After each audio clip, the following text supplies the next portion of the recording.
Ako urong dito, and I said I would stake my honor, my life, and even the presidency.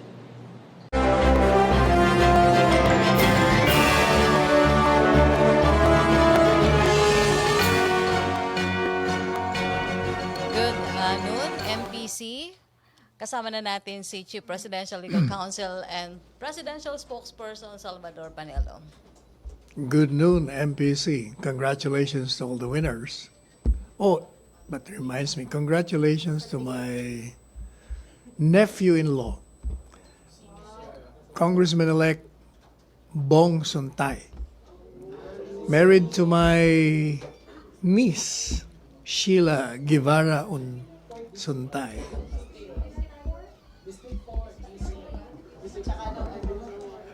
Galit yung mga taga-grab. O, nagkausap na kami ni Mocha.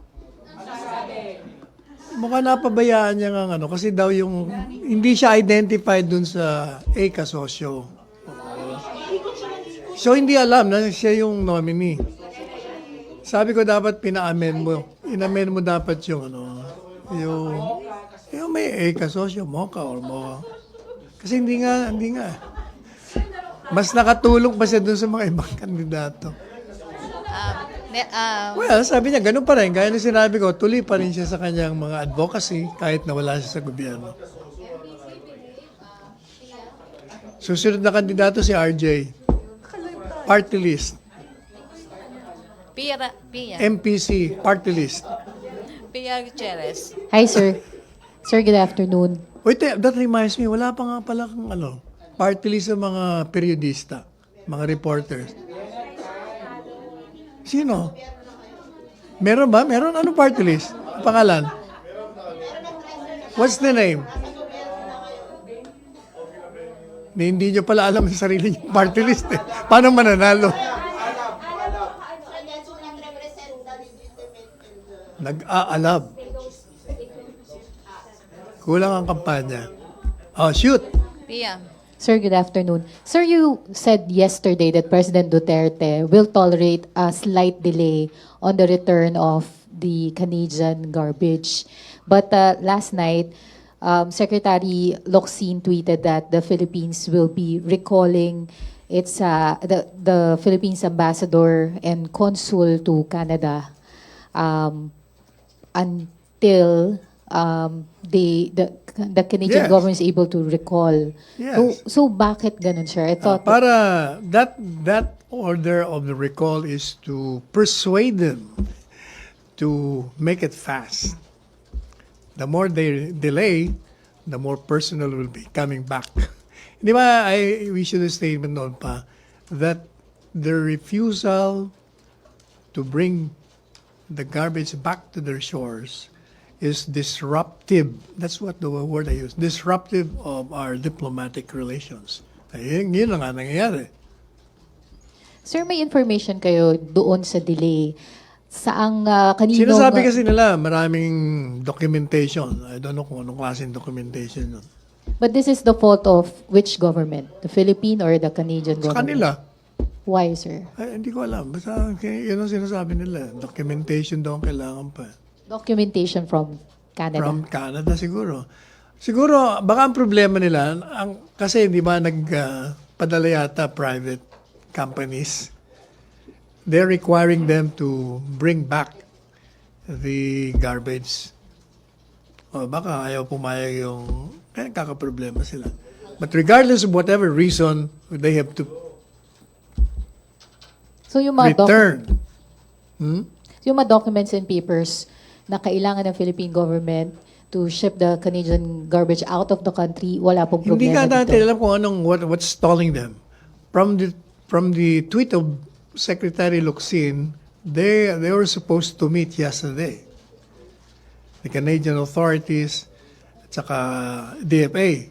Pero hindi sila sumipot sa customs. So kaya nag-trigger. Hindi ba sabi niya? That triggered it. In other words, kung hindi kayo sincere, bakit pa kakaroon tayo ng relasyon? Kaya pinauwi niya. Sir, itong recall na to, does it mean that the Philippines is not convinced of the sincerity of the Canadian government? That recall shows that we are very serious in asking them to get back their garbage. Otherwise, we're gonna severe relations with them. The Philippine government is not taking the word of the Canadian government that they Come will again? be. Ito pong Philippine government is not taking the word of the Canadian government that they will be taking their trash back. Hindi, nababagalan tayo sa kanila, kaya pinare-recall na natin. Thank you, sir. Baka Okay, matuluyan na yan. Follow up, Rose, and then Jinky. Hi, sir. Good afternoon.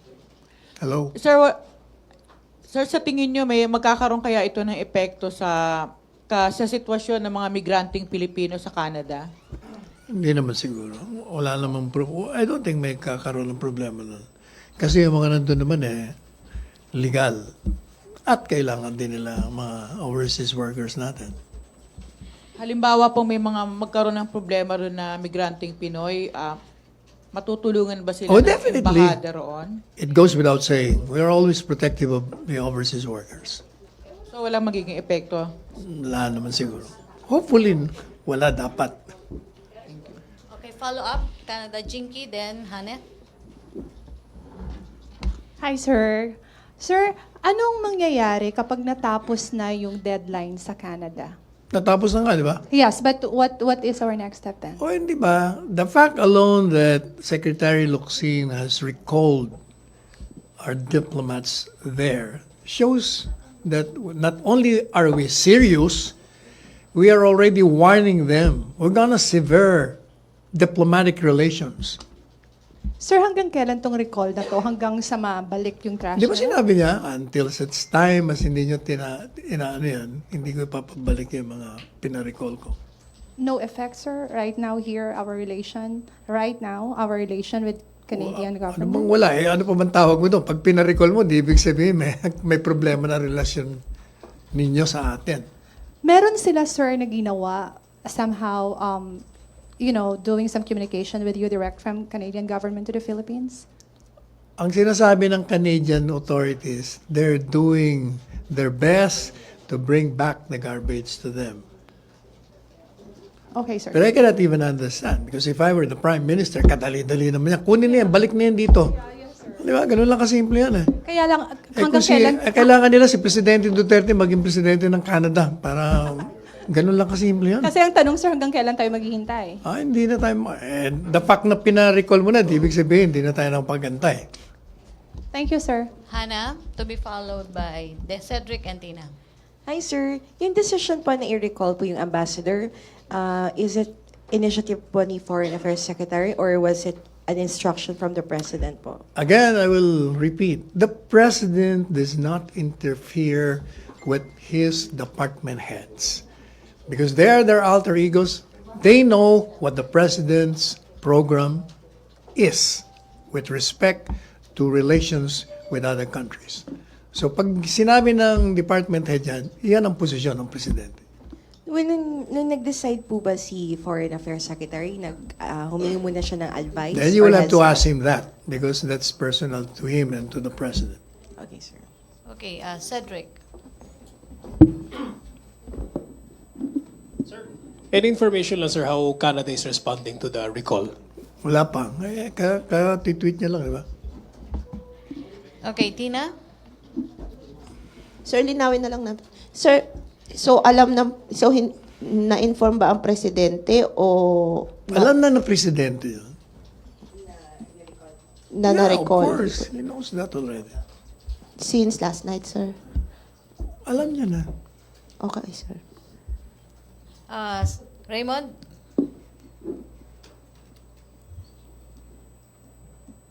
Sir, pero aside from Canada, may action na bang ginawa yung gobyerno? If any, ano yung update dun sa importer naman na si Adelfa Eduardo and customs broker Sir John Saldon? Sila yung in charge, di ba? Sila yung responsable ng pagkakaship dito yung garbage. Mayroon na bang ginagawang action laban dito ang gobyerno? Hindi ko alam. We have to ask the Customs Commissioner on that. So, kasi last time, sir, yung sinabi ni Justin Trudeau, na there was a legal or domestic issues sa kanila na to ship back the garbage. But apparently, it was settled. So, ano pa kaya yung mga documentation aside from yung kung sino magbabayad? Hindi natin alam yun. Basta ang posisyon ng presidente, very clear. Tanggalin nyo na yan. Otherwise, tapos na relasyon natin. Thank you, sir. Okay, Julie? Sir, you said that by withdrawing the Philippine diplomats from Canada, the Philippine government is serious in its warning to severe diplomatic ties with Canada over the trash issue. Does Malacañang feel that the pros outweigh the cons vis-a-vis the plan to severe diplomatic ties with Canada? Kumbaga, mas malaki ba yung magigain natin pag nag-severe tayo ng diplomatic ties as to mga pwedeng mawala sa atin? De facto na sinabi niya ng presidente na tanggalin niya yan, otherwise may pagdikmaan nga ang ginabi niya. Actually, hindi naman yun ang ibig niya sabihin. Ganun kaseryoso si presidente. Sir? Maylene, then Rosalie. Sir, possible po ba na magkaroon ng negotiator para po mas mapabilis yung pagbabalik ng mga Wala na, hindi na kailangan mga negotiator. Just remove this garbage from us. Yun lang kasimple yan eh. How about sa UN, sir? Idulog sa UN po. Anong UN? Hindi naman kasama UN dito. Between the two countries. Hindi na kailangan UN dito. Kailangan lang talaga si Prime Minister Trudeau eh. I-order niya ng kunin yun. Salamat po. Rosalie? Hi sir, good afternoon. What might be the worst case scenario sir after ng pag-recall ng Philippine Ambassador to Canada? Sa tingin niyo po ba kung hindi agad kasi lumipas na po ang 5 years, di pa rin natatanggal yung Canadian waste containers, hahantong po ba sa pagpigil sa mga Pinoy na mag-migrate sa Canada at pagpapauwi sa mga OFW? Hindi natin alam yan. More on speculation yan. But is it possible sir? Well, if you're speaking of possibilities, everything is possible in this world. If probabilities, ibang usapan yan. Tingnan natin. Do you think, sir, wala po bang negative repercussions sa mga working Filipino sa Canada sa pagtingin ng mga Canadians sa kanila, sir? Depende nga yan kung anong tingin nila, kung anong tingin ng Canada. Ang gobyerno, kung kailangan nila ang overseas workers natin doon, syempre, hindi nila gagalawin yun. Madidisrupt din yung takbo ng kanilang palakad doon.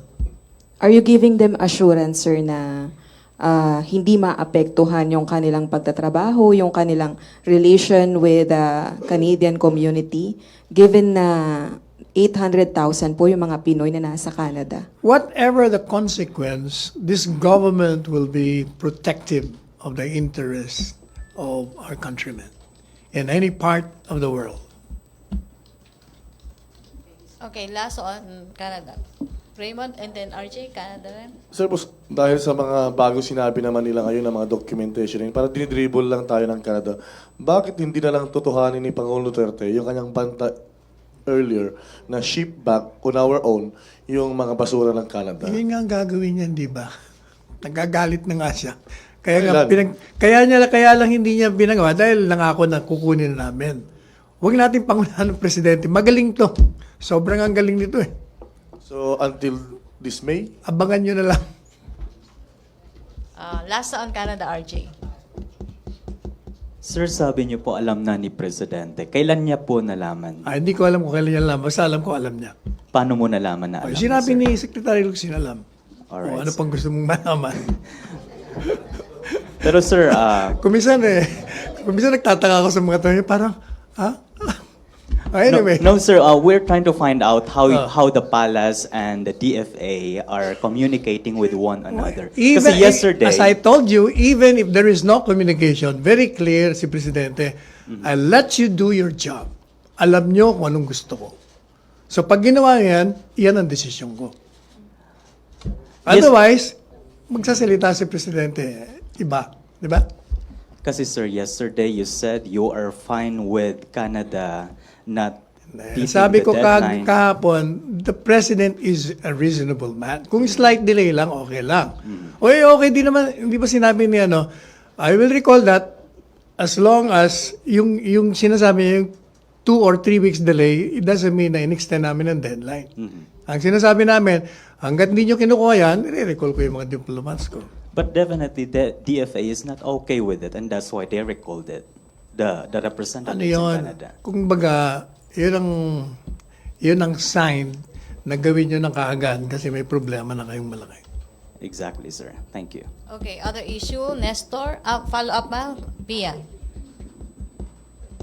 And then other issue na tayo kay Nestor. Sir, you said that the president does not interfere with the decisions of the department heads, but you also Unless said it goes against his stand.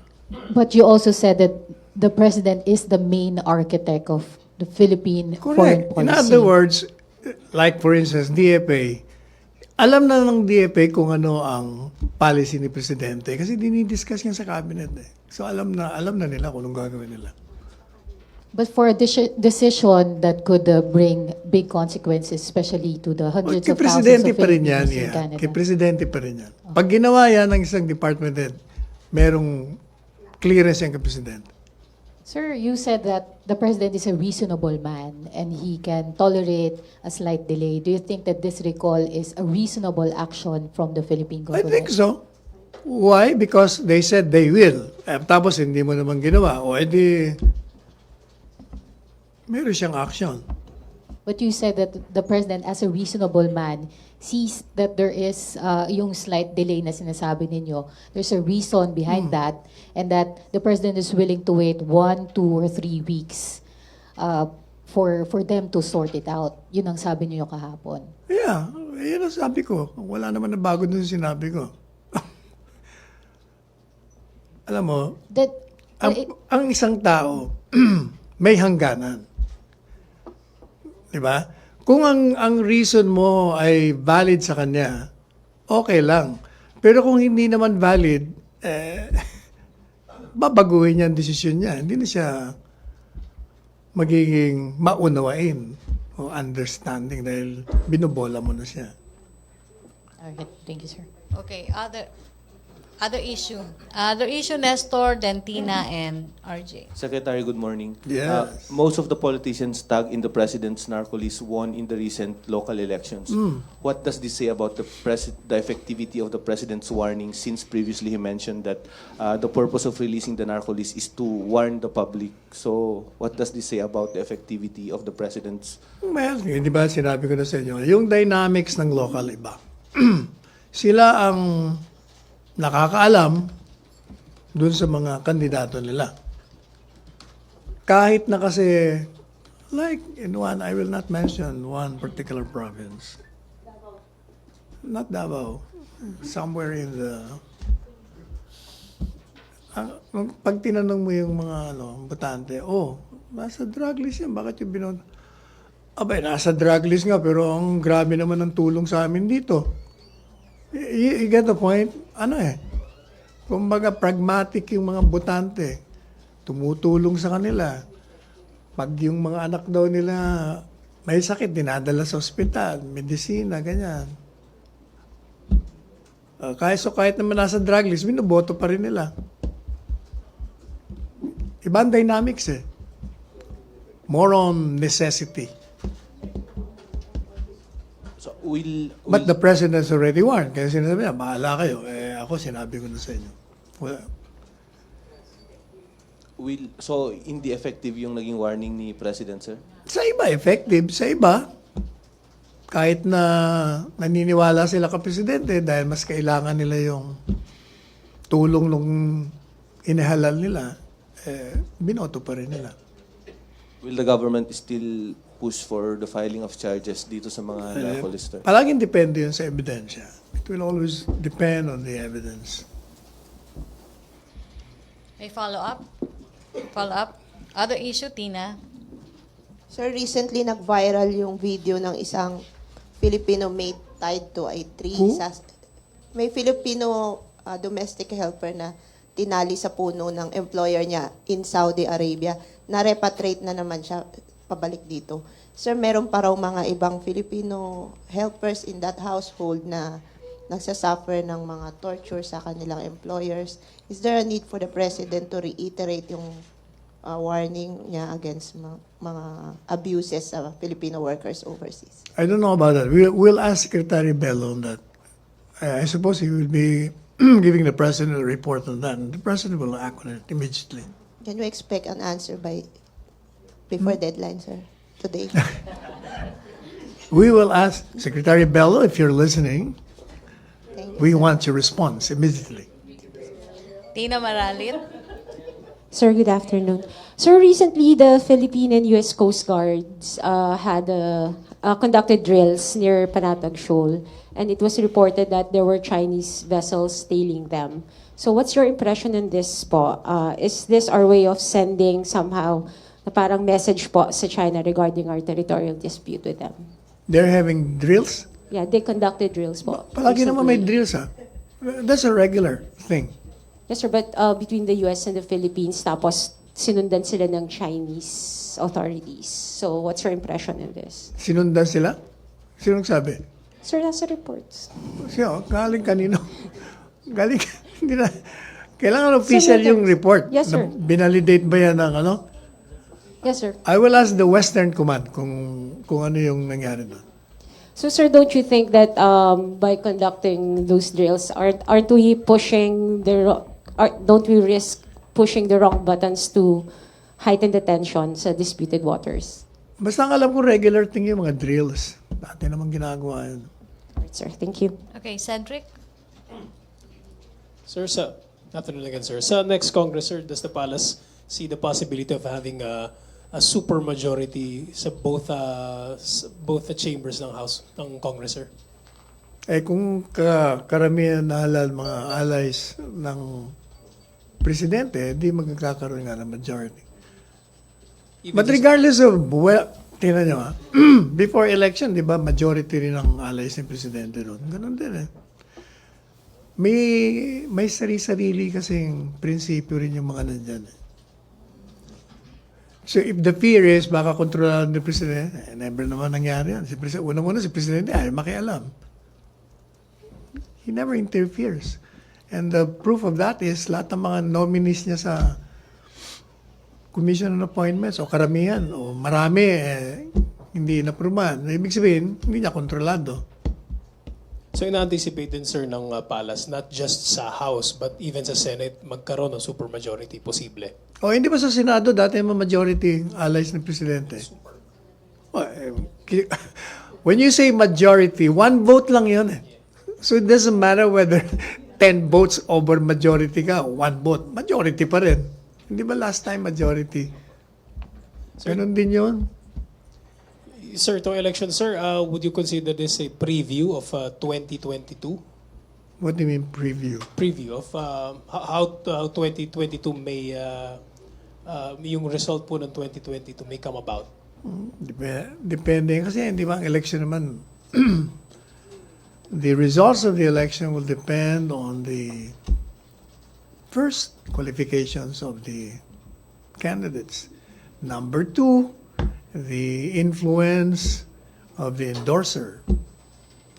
Depende. Hindi mo malaman. Okay, follow up Joyce and then Rosalie. O nga pala, ba't wala si Joseph sa si Ina? Sa boyfriend. I-welcome niya yung garbage. Welcome. Joyce. Bakasyon pala. Sir, follow-up lang din sa tanong ni Kuya Cedric. So, sinabi po kasi ni Senate President Tito Sen kanina sa press con sa Senate na given na ito na nga yung possible lineup of senators, there's a big chance na mapapasa yung, ma-revive yung death penalty bill. What do you think, sir, about this? Ay, sa kanila. Palaging depende sa kanila yan. If they share the President's stand on death penalty, then they will be voting in favor. Do you welcome it, sir, yung statement ng ganito ni Senate President?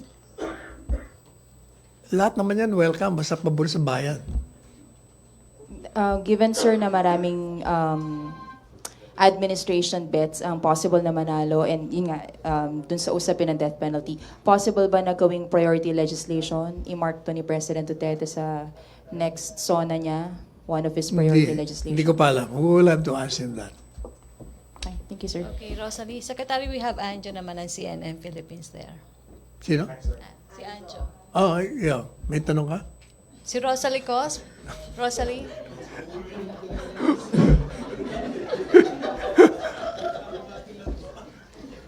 Kasi pag CNN, maraming tanong.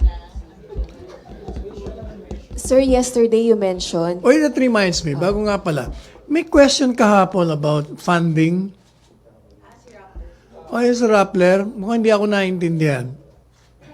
Ang ibig ko sabihin ng yung funding, kasi parang ang tanong bakit pag sa mga news organization matanong niya, pag media, bakit tayo kumukontra?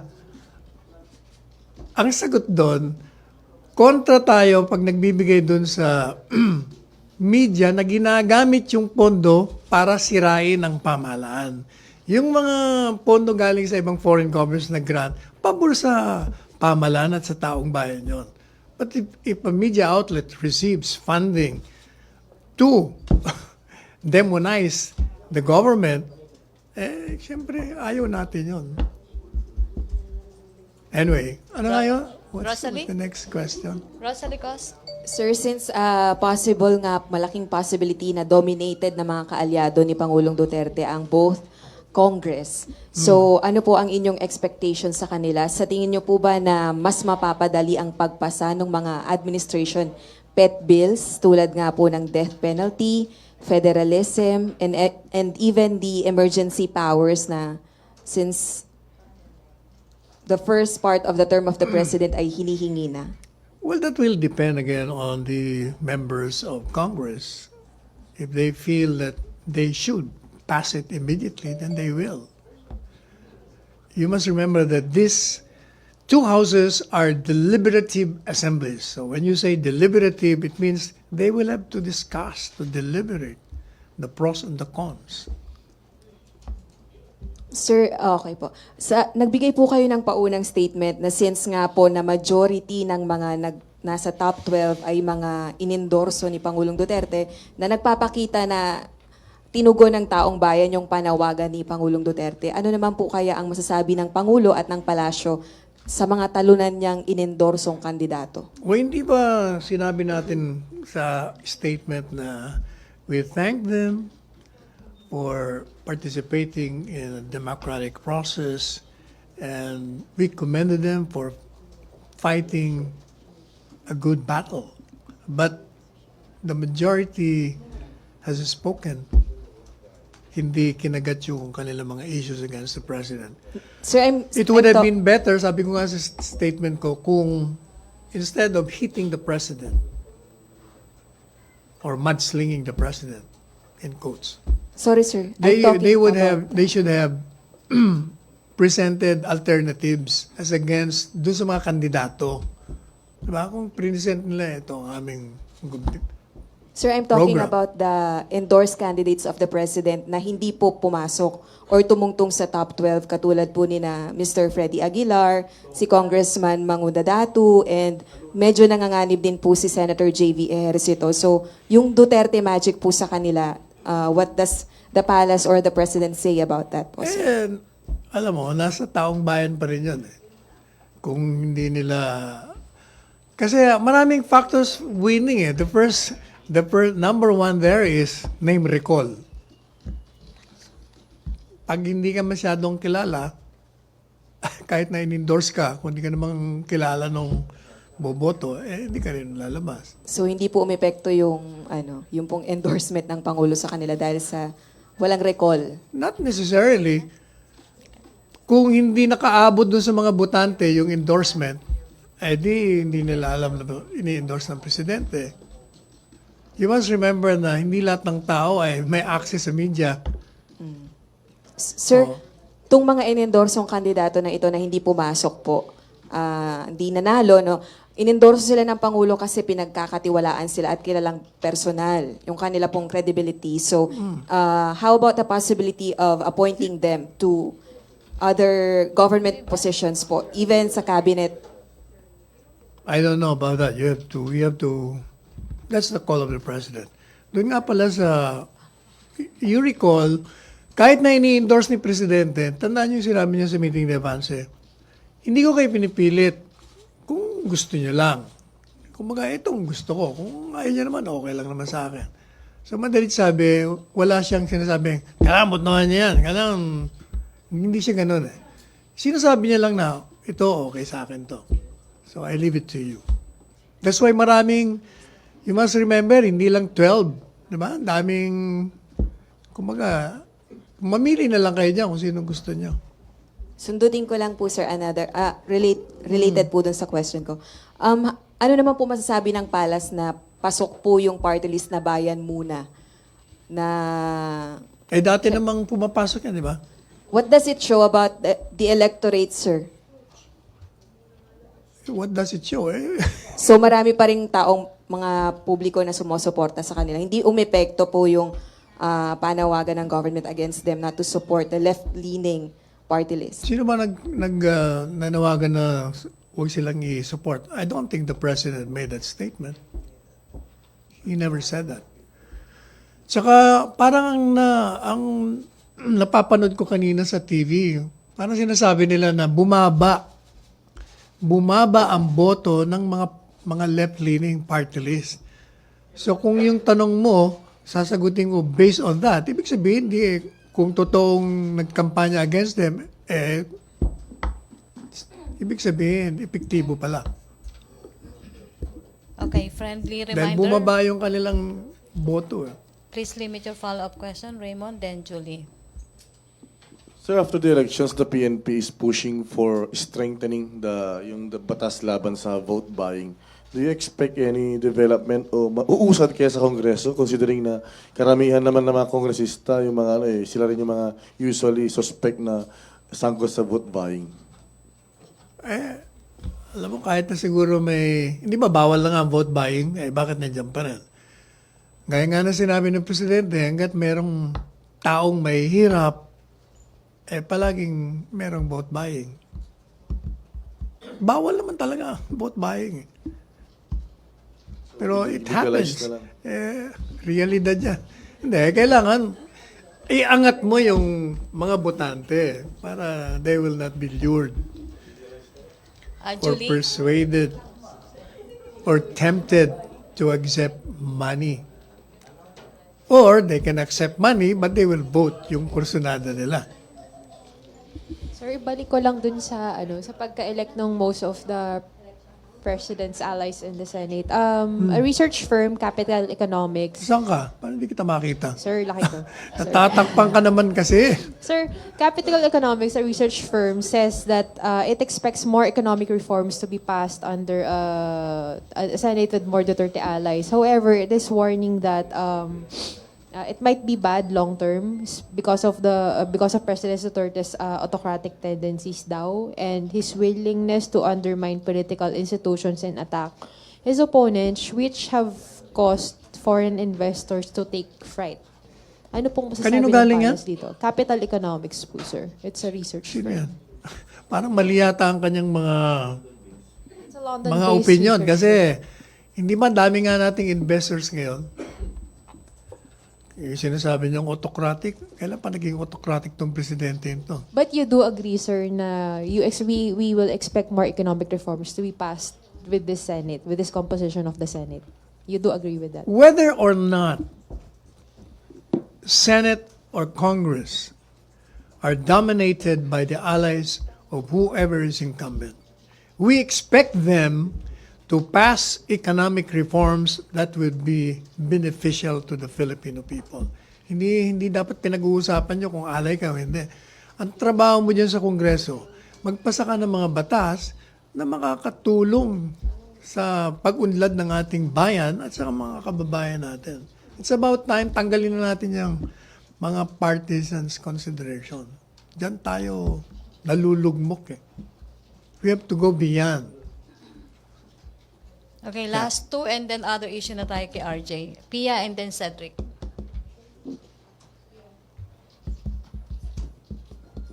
Sir, will the Palace ask COMELEC to explain yung naging issue doon sa transparency server last May 13?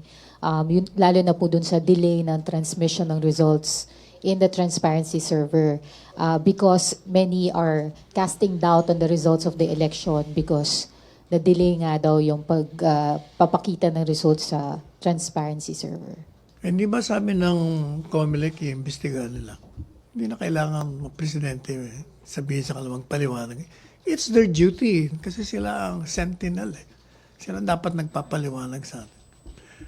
Ano ba ang na-delay? Which one ang na-delay? Kasi sir, nung on the night of the elections, parang pinakita na yung partial unofficial results from the transparency server, parang less than 1% nung 6:15 p.m. And then yung next na nila na update is mga 1 o'clock, tas 90% na yung votes. So ang laki ng jump. So many people are casting doubt on the results of the elections na baka daw may nagkaroon ng kung ano-anong hocus-pocus because of this. Pero hindi ba, the way I understood it, 3 ang tumatanggap ng ano? Yung 2, tumanggap ng tama, right? Walang, kung yung 3 na-delay lang doon sa isa, di yung 2 pa rin nandun, ibig sabihin, paano mo mababago yung pangatlo kung nauna na yung 2? You get the point? So it doesn't matter kahit ma-delay. Kasi pumasok naman doon sa 2 pala. So walang nakikita sir na any... Ako, if you will ask me, if there are 3 receivers from one source, pumasok doon sa 2, it doesn't matter kung ma-delay ito. Kasi kung delay lang, but the same number of votes pa rin, anong problema doon? It would be different kung ma-delay mo yung 3 ng matagal sabay-sabay. Ibig sabihin, wala nakakala, ano ba nangyayari? Yan ang may problema. Thank you, sir. Okay, last 3, Cedric, RJ, Dentina. Sir, the COMELEC has yet to comment on this, pero baka lang napanood nyo na yung video, parang nagva-viral ulit yung Lanao del Sur. Allegedly, sir, meron daw ballot shading sa Lanao del Sur. Then the COMELEC should investigate that. COMELEC yan. That's their turf. Hindi tayo pwedeng makialam dyan sa ngayon. Napanood nyo na yung video, sir? Hindi pa. Thank you, sir. Okay, Cedric. RJ. Ano raw ba nila ginagawa? Yung shedding? Before. Paano nila ipapasok yun? Parang hindi.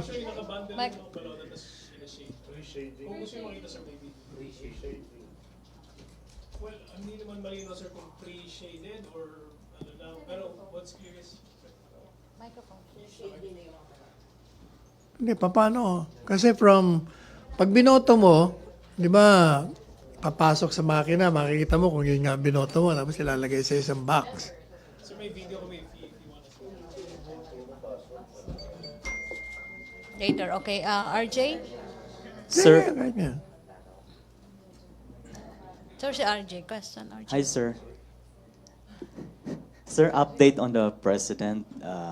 Nasaan po siya this week, sir? Ngayon, nandito na siya, sa Manila. Anong Kagabi schedule pa. niya, sir? Kagabi pa. Anong schedule niya, sir? Hindi ko pa nakikita yung schedule ni Yusek Mia. I haven't checked. Alright, thank you. Anong ginagawa niya daw, sir? Hindi ko alam kung anong ginagawa niya this time. Is he working on the letters of dismissal which he promised? Hindi ko alam. Baka may mga announcement siya. Okay. Alam ko may mga gagawin siyang announcement. Thank you. Alright, so hindi mo pa siya nakikita, sir? Hindi pa. Alright. Alam ko lang nandito na siya. Tina Mendez and then Anjo, CNN Philippines. Sir, related lang sa elections ulit.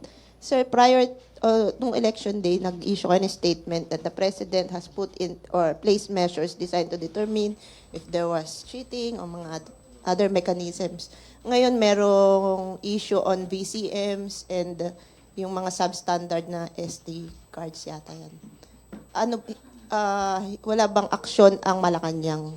Hindi, sa ngayon, siyempre sa COMELEC yun. Kasi yun ang, under the Constitution sila, titingin muna doon. Pero the fact that it's parang nagka-cast ng doubt on the integrity of the elections Wala naman and the sila victory nagkakaas ng dot allied karamihan nga, sila, di ba?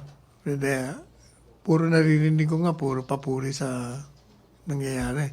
You must remember that within hours, alam na natin kung sino nanalo. Malaking bagay yon. Pero hindi pa official, sir. Anyway, sir, sa pagkapanalo ni Sap Bongo, ni Secretary Tolentino, and General Bato, anong in-expect ng presidente sa kanila sa Senado? To do their work as senators. Yung dynamics since they are perceived to be solid Duterte allies. They're what? They are perceived solid Duterte allies compared sa mga nanalo na re-electionists. Nagkataon lang na malapit sila sa presidente. It doesn't mean anything na ibig sabihin sunod-sunuran sila.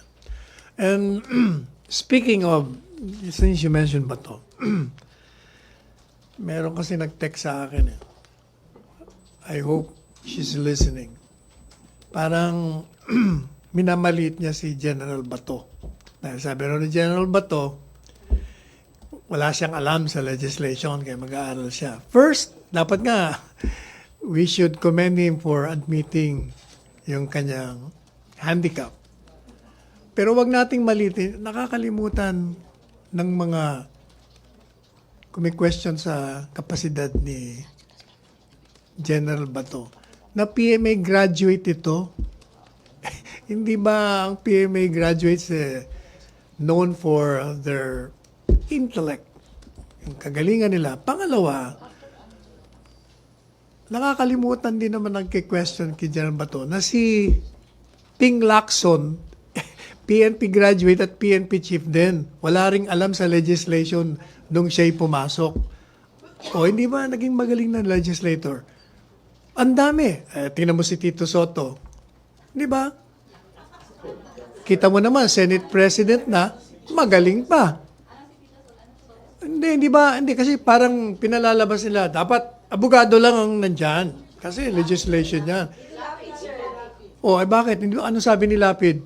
O, magtatagal ba ako rito kung di ko alam ang ginagawa ko? O, kita mo naman. Meron daw siyang mga bills din. Maraming hindi abogado ron. Bakit naman si Manny Villar? O si Manny Pacquiao, na minamaliit din. Wag nating maliitin. Ha? Anjo, Baka ayaw niya sabihin, baka privileged communication. Jing, Pero please use kilalang the tao microphone, siya. Ang asawa niya ay kilala rin. Ba't mabait na bata? Kapatid din ng isang member of Congress. Okay. Anjo? Anjo, please. Hi, sir. Good afternoon, sir. Sir, still related on the election, sir, there's a call from a Caritas official to suspend the proclamation of senators amid the alleged election fraud. Sir, do you think there's enough basis for that? Nasa COMELEC yun. Mahirap tayo mag-comment yan kasi teritoryo nila yan. The president will never interfere in an electoral process. Ang nangihinayang ako, yung 1.1 million. I think the COMELEC should do something about that. Kasi, biro mo 1.1 million, hindi mo mabibilang. Pag titingnan mo yung mga differences doon sa mga kandidato, malaking bagay yun. Mayroong malalaglag, mayroong papasok. Ang dapat pag-aralan nila, how the voter, kasi hindi ba sinishade? Pag sumobra, hindi na babasahin ng... Dapat there should be a way na kahit na sumobra, yung sobra, huwag mong basahin. Yun na nga, kailangan there should be,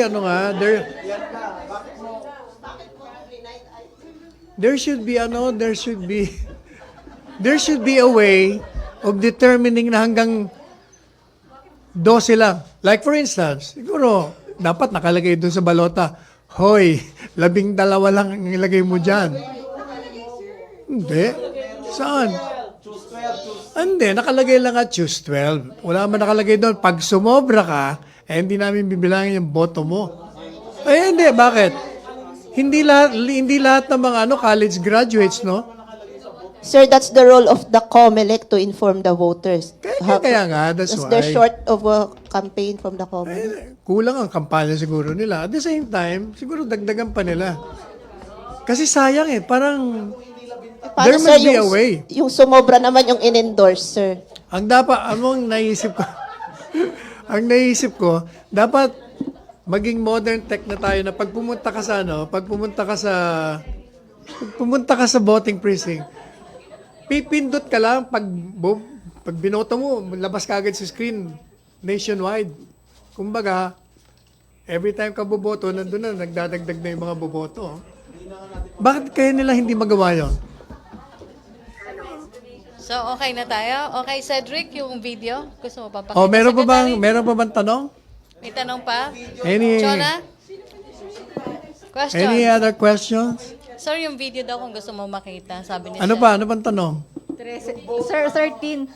Sir, 13 Yung daw alin? kasi yung ano. Yung? 13 yung in-endorse ni Presidente, kaya 13 din yung binoto ng tao. Hindi lang ang iba, sobre. Basta sumobra. Okay, MPC? No more questions? Baka nga, for all you know, baka 24 ang nailagay doon.